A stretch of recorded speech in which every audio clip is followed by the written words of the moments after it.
Hello friends, welcome to PNSR chemical academy. आज हम computer के वर्डपैड के होम मेन्यू में पैराग्राफ को देखने जा रहे हैं। जो जैसा कि आप देख रहे हो, हमारे कंप्यूटर स्क्रीन पे नोट्स खुले हुए हैं। तो ये है पैराग्राफ ग्रुप्स। और मैं चाहता हूँ कि स्टार्ट करने से पहले आप लोग इस चैनल को सब्सक्राइब कर दें और इस वीडियो को लाइक कर दें। चलिए अब शुरू करते हैं। ये फॉन्ट ग्रुप तक हमने प्रीवियस वीडियो में देख लिया था, और ये है हमारा आज का पैराग्राफ ग्रुप, जिसमें हमारे पास 9 ऑप्शंस हैं। इस ग्रुप में पैराग्राफ ग्रुप का यूज हम करते हैं मेनली किसी भी कंटेंट के, किसी भी फाइल को, जिससे हमने लिखा हो, नोट्स हो या फिर कुछ भी हो, तो उसके पैराग्राफ्स को अप डाउन करने में या फिर उसके पैराग्राफ्स को सेम करने में, हर एक वर्ड को सेम करने के लिए पैराग्राफ ग्रुप का यूज होता है। चलिए अब देखते हैं कि पैराग्राफ ग्रुप में कौन कौन से हैं। जैसा कि आप देख रहे हैं, आपके सामने लिखे हुए हैं स्क्रीन पे, नोट्स मैंने डाल रखा है। Paragraph group, there are 9 option in this group. First option जो हमारे पास पैराग्राफ ग्रुप में है वो है लेफ्ट अलाइनमेंट। जैसा कि आप यहाँ पे देख रहे हैं, ये है लेफ्ट अलाइनमेंट। इसका शॉर्टकट जो है ये Ctrl+L है। तो इसका यूज हम लोग करते हैं टेक्स्ट को लेफ्ट से राइट लिखने में। अगर हम लेफ्ट मतलब इस साइड, जैसा कि आप यहाँ पे देख रहे हो, लेफ्ट से राइट लिखा हुआ है इधर, इससे इस साइड से। अगर हम इसे डीसिलेक्ट कर दें, अगर हम चाहते हैं कि हम राइट से लेफ्ट लिखें, तो हम राइट से लेफ्ट लिखने के लिए इसको पहले, ये देखिए कर्सर आप इधर हो गया, हम इससे इस साइड से लिख सकते हैं, तो ये उल्टा हो गया। तो ये है पैराग्राफ का फर्स्ट ऑप्शन, लेफ्ट Ctrl+L जो है लेफ्ट अलाइनमेंट। अलाइनमेंट का मतलब है कि हमारे माउस का जो कर्सर है, जो स्क्रीन पे रहता है लिखते टाइम, तो वो किस साइड रहना चाहिए। मेनली बाय डिफ़ॉल्टली कंप्यूटर के लैंग्वेज में हमारा कर्सर जो है वो लेफ्ट साइड से ही लिखाता है, इसलिए हमारा ये लेफ्ट अलाइनमेंट ऑटोमेटिकली सिलेक्ट रहता है। लेकिन कुछ अगर जैसे कि अदर लैंग्वेज लिखना है या फिर कुछ और भी लिखना है, तो हम इसमें राइट सेलेक्ट करते थे, वो हम आगे देखेंगे। तो लेफ्ट अलाइनमेंट का काम ये है इसमें।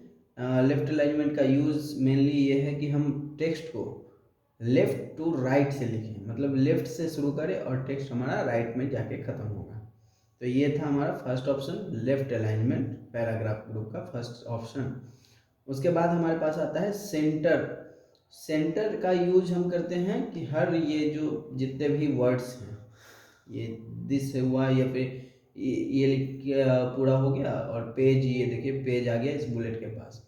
तो हम चाहते हैं कि ये सारा, ये भी अच्छा नहीं लग रहा, तो हम चाहते हैं कि ये सारा सेंटर में रहे, तो हम इस सेंटर पे सिलेक्ट कर देंगे। अब देखिए ये सारे खुद ब खुद एक सेंटर से आ गए, खुद पूरे एक सेंटर में, ना ऊपर ना नीचे, पूरा सेंटर में आ गया।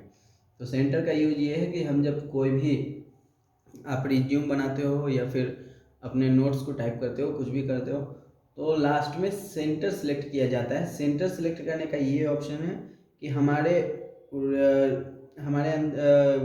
वर्ड, हमारे इसमें जो लिखा रहता है, जो कंटेंट रहता है फाइल का, वो एक अच्छे से वे में आ जाता है, सही से पूरा सज जाता है। जो कि हम चाहते हैं कि up down back space space ये मार के करना चाहें, तो वो नहीं हो पाता है अच्छे से, इसलिए इसमें सेंटर का यूज किया जाता है। सेंटर करने से हमें ये फ़ायदा मिलता है, हमारे डॉक्यूमेंट में ये फ़ायदा मिलता है हमें, कि हम अपने डॉक्यूमेंट को एक अच्छे तरीके से, पूरे अच्छे तरीके से लिख सकते हैं। उसमें एक वर्ड भी इधर से उधर, उधर से इधर नहीं होता है, जितना भी चाहो आप अच्छे से लिख सकते हो उसमें।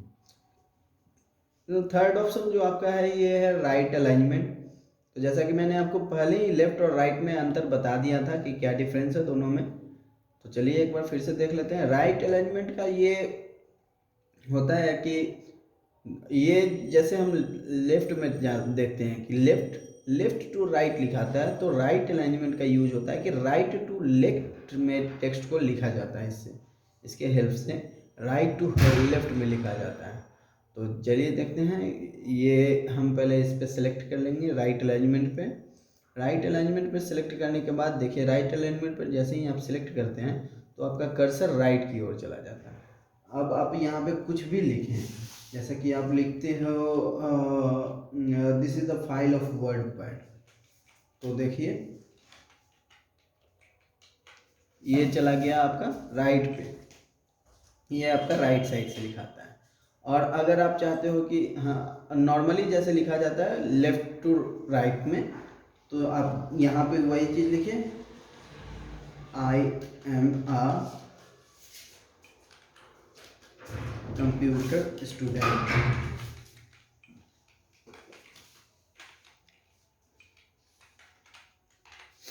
तो ये देखिए ये था राइट और लेफ्ट का डिफरेंस।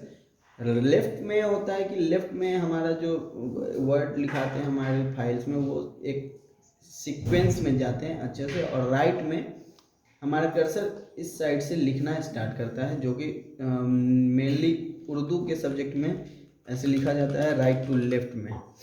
इसलिए ये था राइट अलाइनमेंट। और अब हम आते हैं इस पर जस्टिफाई पे। तो जस्टिफाई का ऑप्शन है, this option will make text quality to the left and right. Justify एक ऐसा ऑप्शन है जो कि हमारे लिए बहुत ज़्यादा यूजफुल है। ये राइट और लेफ्ट दोनों ही साइड से वर्ड को राइट और लेफ्ट सिमिलर कर देता है, या फिर आप वर्ड राइट में लिखें या फिर लेफ्ट में लिखे, आपके वर्ड्स को राइट से मतलब लेफ्ट से और राइट से दोनों तरफ से सिमिलर करके रख देता है। चलिए इसका यूज देख लेते हैं। ये देखिए ये था राइट और लेफ्ट का जस्टिफाई में यूज। जस्टिफाई करने पे आपको लेफ्ट आपका जो राइट का जितना यूज वर्ड्स है वो राइट का यूज सारा वर्ड्स एक सीक्वेंस में है, और लेफ्ट में जितने ज़्यादा बुलेट्स हो या फिर वर्ड्स हो सब एक सीक्वेंस में, न इधर न उधर। इससे पहले कुछ इधर ज़्यादा लेफ्ट में थे कुछ ज़्यादा राइट में थे, तो जस्टिफाई करने पर ये सारे एक सीक्वेंस में चले आते हैं। तो जस्टिफाई का यही सीक्वेंस ऑप्शन यूज है जस्टिफाई का, कि हम अपने सारे लिखे हुए सारे कंटेंट को राइट और लेफ्ट दोनों साइड से सेम में रख सकते हैं। चलिए नेक्स्ट ऑप्शन देखते हैं। नेक्स्ट ऑप्शन है पैराग्राफ। तो पैराग्राफ का यूज होता है एक paragraph, this option is use to format a paragraph before writing the page. हम इस पेज को लिखने से पहले इस ऑप्शन का यूज कर लिया जाता है कि पैराग्राफ हम कितने दूर में लिखना चाहते हैं, तो उसके लिए ये यूज होता है। चलिए देखते हैं इसको। तो ये पैराग्राफ पे सिलेक्ट करने के बाद आपके पास ये एक विंडो आता है, इसमें आप सिलेक्ट कर सकते हैं कि आपको राइट में लेफ्ट से कितने मार्जिन छोड़ के लिखना है, राइट में कितना मार्जिन छोड़ना है, और फर्स्ट लाइन से कितना मार्जिन छोड़ना है, स्पेसिंग कितना करना है। तो ये सब इसमें पैराग्राफ में यूज होता है, जो कि आगे भी आप देख सकते हैं। ये था पैराग्राफ का यूज। अब आइए अब हम आगे नेक्स्ट पे चलते हैं। तो नेक्स्ट जो हमारा ऑप्शन है वो चलिए पैराग्राफ, इस ऑप्शन का यूज हम करते हैं कि हमारे पास लेफ्ट में हम कितना चाहते हैं लिखना, तो लेफ्ट में आप देख रहे हैं कि ये है, और राइट में 0 छोड़ा जाता है। तो फर्स्ट लाइन में कितना आप गैप छोड़ना चाहते हैं या फिर नहीं छोड़ना चाहते हैं, तो फर्स्ट लाइन में अगर छोड़ना चाहते हो तो यहाँ पे 0.1 लिख दीजिए। और फिर स्पेसिंग, तो स्पेसिंग का ये है मतलब यूज होता है कि इस और इस दोनों सेंटेंस के बीच में हम कितना स्पेस रखना चाहते हैं। जैसा कि आप देख सकते हैं इसमें 1.0 1.15 1.50 इतना मतलब 4 ऑप्शंस आता है हमारे पास स्पेसिंग के लिए। तो आप जितना भी यूज करना चाहें, नॉर्मली 1.0 यूज किया जाता है, 1.0 कर दीजिए। At 10 point space after paragraph, तो ये बाय डिफॉल्टली सिलेक्ट रहता है। और अलाइनमेंट को आप जस्टिफाई करना चाहे, लेफ्ट करना चाहे, राइट करना चाहे, आप अलाइनमेंट जो कि ऊपर से सिलेक्ट करते हैं, तो इसमें आप 4 में से कोई भी सिलेक्ट करना चाहें। लास्टली जस्टिफाई सिलेक्ट किया जाता है और आप इसमें कर दीजिए। देखिए इसमें ये इसका जो दूरी था, डिस्टेंस था हर एक सेंटेंस का, वो कम गया। और इसी में अगर हम यहाँ से इसका यूज करते हैं, जो चीज़ आपने पैराग्राफ में लाइन स्पेसिंग में पढ़ा तो उसका आप यहाँ पे भी देख सकते हो कि लाइन स्पेसिंग का ऑप्शन उसके ऊपर में है। तो लाइन स्पेसिंग का सेम ही है, सेम ऑप्शन यूज है, बस आप हर सेंटेंस के बीच में कितना स्पेस देना है ये डिसाइड कर सकते हो। जैसे कि आप अगर 1.5 करते हो तो देखो डिस्टेंस घट जाता है, 1.15 करते हो तो थोड़ा सा कम जाता है, और अगर आप 2 कर देते हो तो देखिए कितना ज़्यादा होता है, और अगर 1.0 करते हो तो ये रहा डिस्टेंस। तो ये है लाइन स्पेसिंग का यूज। और अब आइए, ये है सिलेक्टर स्टार्टर लिस्ट।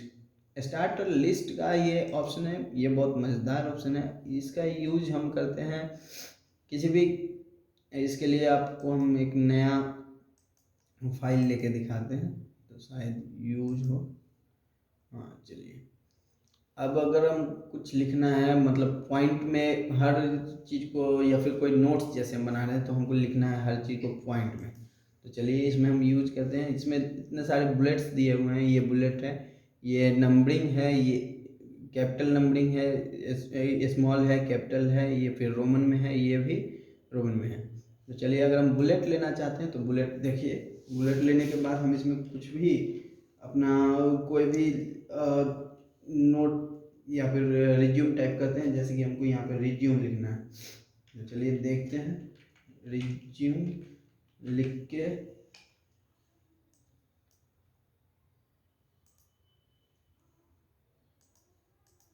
रिज्यूम लिखने के बाद आप जैसे ही इसमें इंटर करते हो आपके पास ऑटोमेटिकली सेकेंड बुलेट अवेलेबल हो जाता है। तो इसका यही यूज होता है कि हम, जैसे आप देख रहे हो कि मेरे इस नोट्स में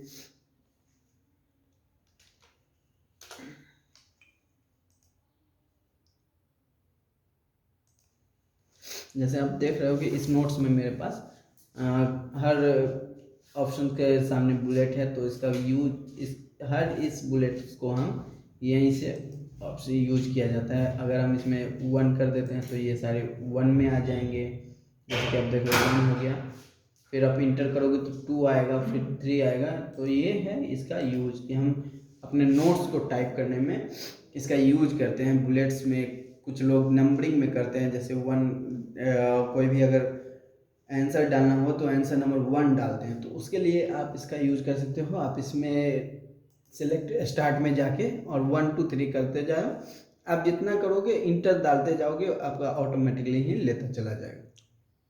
तो ये है इसका यूज। और अब हम आते हैं इसमें इंक्रीज इंडेंट पे। इंक्रीज इंडेंट आप जैसा इसमें पढ़ सकते हो, increase indent, this option is use to increase the margin of the page. ये पेज के मार्जिन को बढ़ाता है।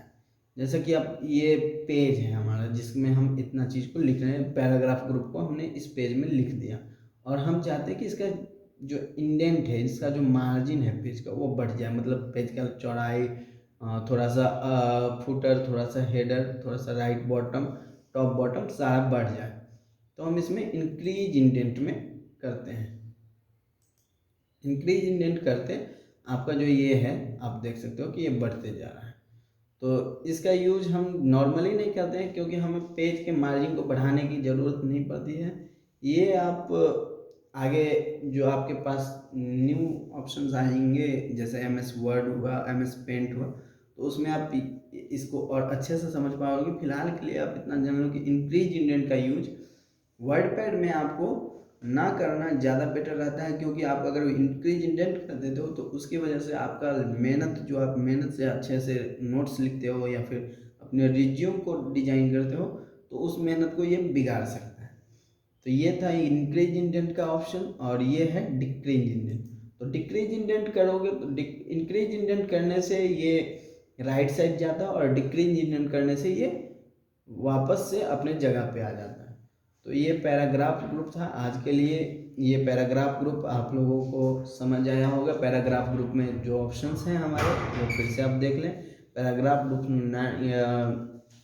हमारे पास 9 ऑप्शन है: left alignment, centre, right alignment, justify, bullets, line spacing, increase, decrease और पैराग्राफ। ये 9 ऑप्शन है इसमें। तो इसने का यूज आप लोग अभी जान चुके होंगे। मैंने आपको बताया कि इसका यूज क्यों और कहाँ पे किया जाता है। सो अब जाने से पहले इस चैनल को चाहते कि आप लाइक कर दो और सब्सक्राइब कर दो। इतना ही, थैंक यू।